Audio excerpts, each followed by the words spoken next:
Question from a reader: how do I grow my inner strength, particularly to allow me to accommodate very little, which is a riff on this idea that I've created called allow everything, accommodate very little.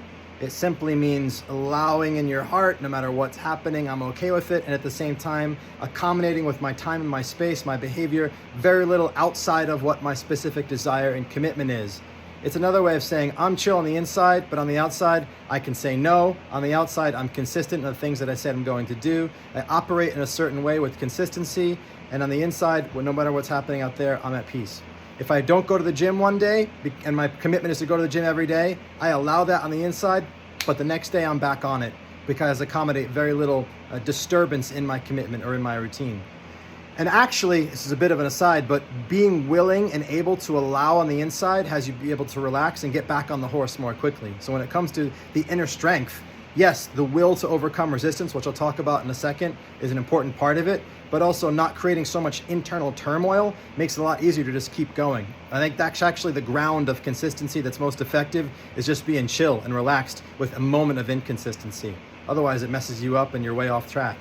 But straight to the point of inner strength, because that's what this person actually asked. How do I cultivate inner strength for those times that I am caught up in the turmoil or I am experiencing resistance and I'm not able to just allow it and be at peace so I can get back on the horse? How do I have the inner strength to do it anyway?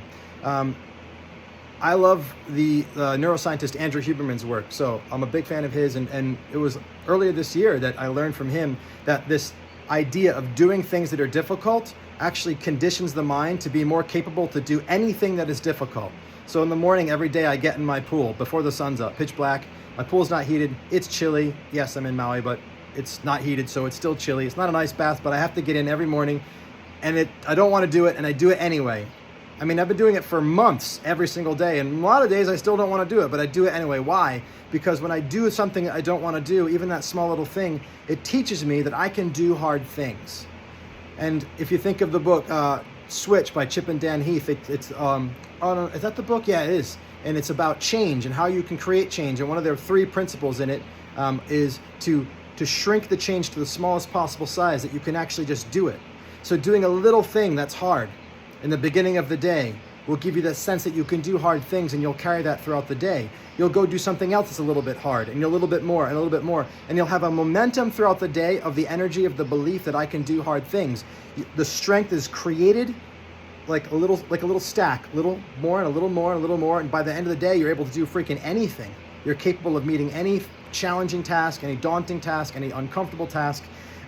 So that's about the energetic state of being that gets created through doing hard things. It's cultivating an inner strength in an energetic sense. And that's not just, yes, that has a half-life. You wake up tomorrow, you got to build it up again. But what also happens is that over time, you actually condition your neurology. You create, through protein synthesis, new neural synaptic connections in the area of your brain. I don't know what the term of that is, but in the area of the brain that gives you the ability to do something when there's that internal resistance, when Andrew Huberman calls limbic friction. It's in the limbic part of your brain, evidently. There's a friction, there's an internal, I don't want to do this. And there's the prefrontal cortex probably capacity, your cognitive capacity to overcome that gets bigger physically, which means your ability to do so gets stronger. So inner strength is just like a muscle. If you work the muscle of inner strength by doing hard things, more reps, whether it's more weight or more reps, you will literally get stronger in your mind, and you'll be more able to do difficult things. So put in the reps. If it's too heavy, drop the weight. Find something small that you can do every single day that's difficult. And as you overcome that, you'll find your capacity to get in the water or do the thing growing, even when you're in resistance. And I would call that the black path of self-creation. Being willing to overcome a feeling is the black path. The white path of creation is liberating yourself from the feeling by being able to see the perspective that's creating it in the first place. When you can see that, when you can pierce through it to find your innocence, the whole illusion dissolves and you are in a place of peace and fearlessness. That's our primary mode of operating and creating, but you got to be able to play both sides. There's a dot in the yin yang that is the opposite, so the real power is in being able to play both sides. So there's some ways of avoiding the need for inner strength, overcoming the need for inner strength, and cultivating inner strength so that you can do the things even when you face resistance. Thank you for watching. Thank you for listening. Thank you for reading. Thank you for your question.